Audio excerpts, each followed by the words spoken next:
Hi, I'm Ed and I'm a wedding photographer. That's it. And one just looking out towards the car park. Oh, lovely car park, lovely car park. I travel all over the country shooting weddings for creative people looking for something a little bit different. I've been working as a professional photographer since I was 17, but I've been taking photographs for a lot longer. Probably picked up my first camera when I was about 3, had a disc camera, and then when I got to about 15, I know my old man gave me my first ever SLR film camera. But I'm so glad that I grew up in that age that I learned how difficult it was to take a good picture on film. Didn't have the luxury of looking at the back of the camera and then going, oh yeah, that's good or that's bad, I need to change this. You had to get it right.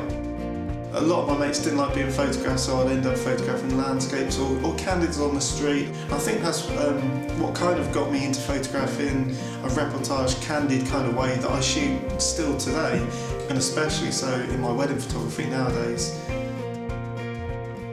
So when I left college after working as a studio photographer for a year, I then took the leap to become freelance photographer when I was just 18 and worked for my local newspaper back in Newbury. I worked for them for 4 years and I learned so much. Then after I left the local newspaper, I moved to a regional newspaper in Bath. I then worked for the Nationals for a couple of years.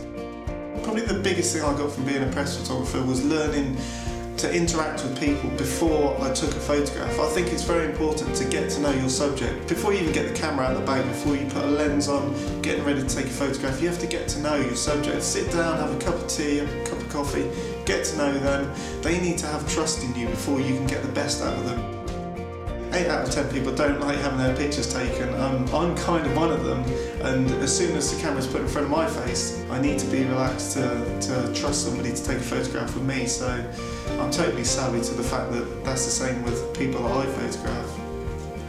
Something that happens to me a lot at weddings is I'll be sat next to somebody and they'll say, you have got the best job in the world, haven't you? And I do agree with them. I never say, oh no, it's ridiculously hard work, I'm up till all hours editing. Yes, I am, but I realise how lucky I am to have what started out as my hobby at a very young age to then become my career, and it's all I've ever done.